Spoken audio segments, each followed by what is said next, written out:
Hablamos de Nicaragua en esta parte del programa, donde hoy, en la Basílica de Diriamba, ubicada a 35 kilómetros de Managua, fueron agredidos obispos y periodistas. Un comunicador social de 100% Noticias fue golpeado por las turbas y paramilitares afectos a Daniel Ortega, quienes también robaron cámaras y equipos a los medios de Esta Semana, Canal 12 y el diario La Prensa. El obispo auxiliar de la arquidiócesis de Managua, Silvio José Báez, fue levemente herido y el propio nuncio, Valdemar Stanislac, fue golpeado. Esto se suma, lamentablemente, a la situación de violencia del fin de semana, donde 11 personas fueron asesinadas, lo que ya suma más de 300 muertes en lo que va de protestas. Esta situación que está viviendo Nicaragua ha sido denunciada por múltiples voces. Una de ellas es la de Sisquia Valladares, una religiosa nicaragüense, vive en España, es profesora en una universidad en Mallorca, es periodista, filóloga, fotógrafa y cofundadora de iMisión, una organización católica que integra personas voluntarias para la propagación del Evangelio en las redes sociales. La hermana Sisquia es más conocida como la monja tuitera. Cuenta con 44,000 seguidores en su cuenta de Twitter y precisamente hoy está con nosotros y quiero saludarla. Bienvenida a la tarde, gracias por acompañarnos. Muchísimas gracias a ustedes por darle un espacio a este tema tan preocupante para nosotros. Hermana, comencemos por lo reciente. Lo decíamos, ha sido herido el propio Monseñor Báez, que ayer levantaba su voz en contra de lo que está sucediendo, el propio nuncio ha sido agredido. ¿Por qué estamos llegando a estos niveles de violencia, donde ya contamos más de 300 muertos? Sí, ya de hecho más de 320 muertos en estos momentos, porque ayer, solo el día de ayer, mataron a 21. Y bueno, yo creo que aquí estamos ya ante unas personas ya llenas de odio, llenas de desesperación por el poder, para aferrarse de algún modo al poder y que están contando con sicarios contratados para matar, contratados supuestamente para devolver el orden y la paz al país, pero con un precio impensable que jamás hubiésemos imaginado.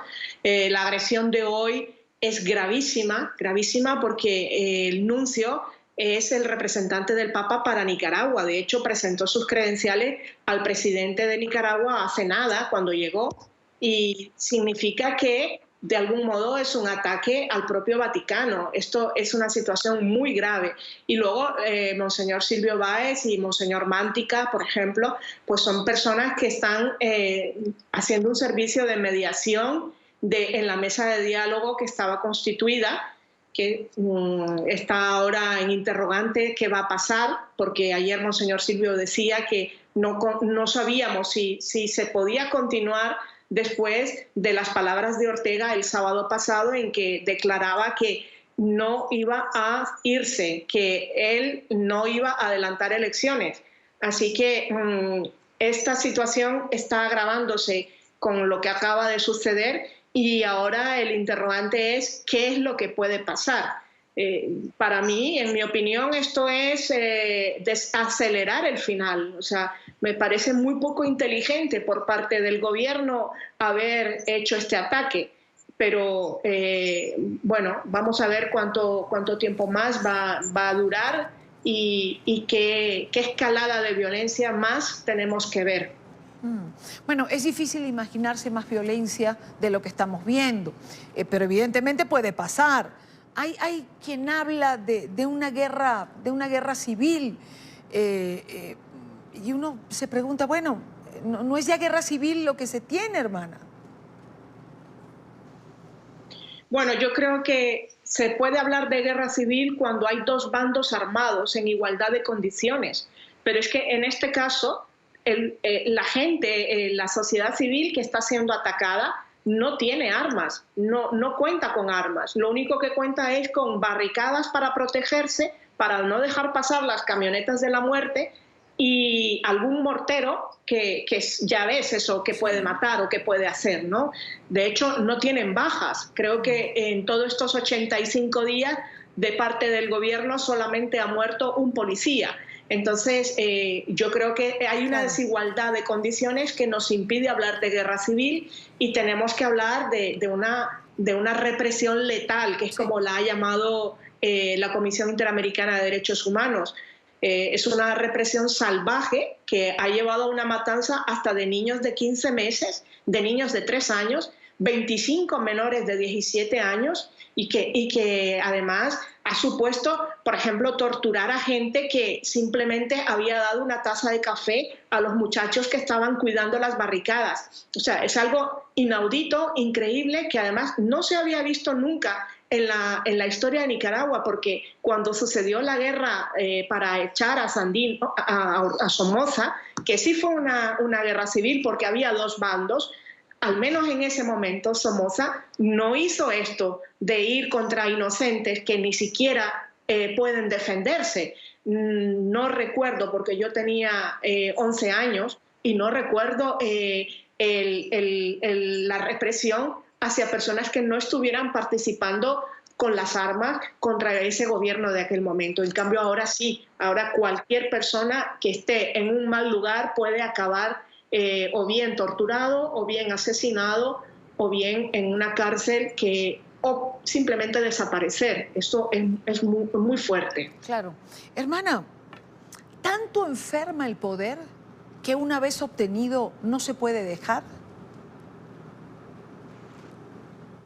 Para mí, la única explicación es que el poder debe de generar algunas sustancias químicas en el organismo que crean la misma adicción que pueden crear las drogas, porque es una desesperación por aferrarse a ese poder que, bueno, es incomprensible cómo afecta a la cabeza, que ni siquiera se piensa bien las acciones que se toman, porque la acción de hoy, por ejemplo, no está pensada adecuada con las circunstancias.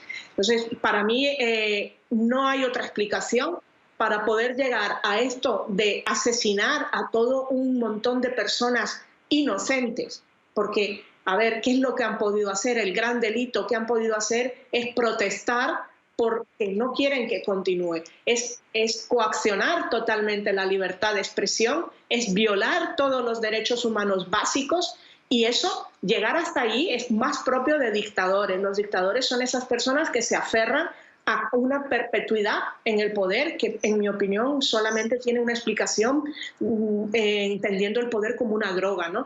Que les genera una riqueza. Él es simplemente un bachiller, no tiene ni siquiera un título universitario, y sin embargo ha enriquecido a toda su familia y, por supuesto, él mismo, ¿no?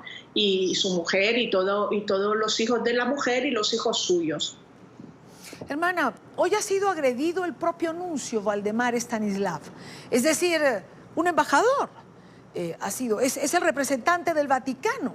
¿Cuál cree que debe ser la respuesta de la comunidad internacional? Yo creo que aquí la comunidad internacional no puede quedarse callada, porque sería cómplice de lo que ha ocurrido.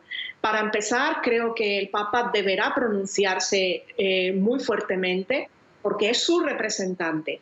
Por otro lado, creo que los demás gobiernos, en Europa, por ejemplo, ningún gobierno se ha pronunciado hasta este momento. Yo creo que ya es la hora de que se pronuncien. Consentir que un embajador de un jefe de Estado sea agredido, como lo ha sido hoy el nuncio del Papa, es tan grave que es como declarar una guerra a otro Estado, casi igual, ¿no? Entonces, yo creo que esa comunidad internacional no puede seguir callada, tiene que ya condenar toda esta barbarie que está sufriendo el pueblo de Nicaragua, porque han sido ya más de 85 días de represión letal, más de 320 muertos, más de 2.000 heridos, un montón de detenidos, de torturados. Yo hoy veía las imágenes de los torturados, gente joven, desnuda, arrodillada por fuerza, o amarrados con lo mismo que se amarra a los animales del ganado. O sea, con moretones, con el ojo casi que lo pierden. Es decir, esto es inhumano, totalmente inhumano. Y si en el siglo XXI permitimos hechos tan inhumanos, creo que la humanidad está desembocando ya a su fin. Es que no hay otra forma de decirlo. Hermana, evidentemente, el tema principal de nuestra conversación es la situación de su país, la situación de Nicaragua, pero no puedo dejar de preguntarle sobre su participación en las redes sociales. No es nueva, tiene usted ya tiempo, pero ¿qué la llevó a tener esta actividad dentro de Twitter, por ejemplo? Bueno, yo abrí Twitter en el año 2009, es decir, bastante pronto. Yo estudiaba periodismo y en ese momento ya era una plataforma importante de denuncia social. Recuerden que por aquella época se dio la primavera árabe y luego ya aquí en España en el año 2011 fue el movimiento del 15M, que fue más o menos lo mismo que la primavera árabe, pero en España, ¿no? Entonces, bueno, yo leía muchísimas cosas en los periódicos que eran un poco contradictorias con respecto a lo que estaba ocurriendo. Y como periodista me gustó interesarme directamente. Casi todo se estaba gestando ahí en la red social de Twitter. Por eso entré para ver exactamente qué es lo que decían las fuentes, ¿no? Las de primera mano. También me presenté directamente a la Puerta del Sol en aquel momento a pasar un día entero entre los que acampaban para ver realmente. Lamentablemente no me equivoqué y aquel movimiento ha desembocado en algo que se parece mucho al gobierno de Ortega, al gobierno de Maduro, y que gracias a Dios en España no están en el poder, pero que son de la misma familia. De hecho, han sido asesores del gobierno de Maduro. Bien, pues a partir de ahí yo descubrí el enorme potencial que era Twitter como altavoz de las personas anónimas y también como medio de, o como lugar, más bien, más que medio, un lugar de evangelización digital. Esto me ha permitido incluso llegar hasta el punto de que mi tesis doctoral la he hecho sobre las instituciones católicas en Twitter, las españolas, ¿no? Y he hecho ya pues más estudios sobre el tema de las redes sociales hasta llegar a intentar comprenderlas lo máximo posible y descubrir todos sus intríngulis para que sean efectivas al servicio de nuestros objetivos. En mi caso, mi objetivo es, sobre todo, mostrar al mundo un rostro de la Iglesia más humano, de parte de la gente que sea más víctima, de los más pobres y de los más que sufren inocentemente, y luego de este modo decir que Dios es Padre, que Dios es misericordia, pero sin nombrar expresamente a Dios, porque creo que no hace falta, siendo que ya llevo yo un hábito, la gente sabe que soy religiosa, no lo he ocultado nunca desde el principio, y esto pues me ha valido a que mucha gente se acerque preguntándome sobre temas ya de más profundidad y que pasemos a hablar al modo privado, bien sea por WhatsApp, bien sea por email, incluso a veces de manera presencial. Hermana, ¿cuándo fue la última vez que estuvo en Nicaragua? Pues la última vez fue en noviembre del año pasado, solamente estuve 3 días porque fue de paso, iba a dar un curso justo ahí en Panamá y también en Colombia, en la ciudad de Bucaramanga. Y entonces solo fueron 3 días, pero así con mi familia y de vacaciones estuve no este año pasado, sino el anterior, en agosto del año 2016. Bueno, el país se lleva en el alma, hermana, no importa la distancia ni los años que no se estén cerca. Por supuesto, o sea, yo llevo 30 años en España y sin embargo yo me considero muy nicaragüense, a pesar de que tengo ya la doble nacionalidad y todo lo que está sufriendo ahora mismo Nicaragua para mí es un sufrimiento personal, lo vivo como propio. Sí he estado por la causa de los cristianos perseguidos en Irak, por ejemplo, en el año 2014, que fui a Irak para eso. ¿Cómo no estar ahora con la gente, con mi gente que está sufriendo pues tan cruelmente esta barbarie de Daniel Ortega? Hermana, una última pregunta. ¿Por qué esta orando usted en este momento? ¿Por qué en particular? Yo oro sobre todo por una solución pacífica y pronta. Me gustaría que esta situación de violencia acabara ya. Creo que la única salida en estos momentos es que el presidente deje el país, que deje el gobierno. Él ha dicho que no lo hará. Por tanto, será muy complicada esa solución pacífica, pero creo que Dios sí que nos escucha y que la oración siempre tiene la posibilidad de crear milagros. Y yo sigo confiando en que ese milagro va a ocurrir. Y yo espero que este año no pase mucho tiempo para que ya Nicaragua pueda empezar a pensar en paz su democratización, su renovación y empezar a ser un país libre y democrático de verdad. Hermana Siskia Valladares, le agradezco muchísimo este tiempo con nosotros, el habernos atendido y el compartir lo que es su angustia por su país y por lo que se está viviendo. De verdad, gracias. Muchísimas gracias a ustedes, de verdad, porque es muy importante ese espacio que ustedes le dan a la problemática tan dura que se está viviendo en estos momentos en Nicaragua.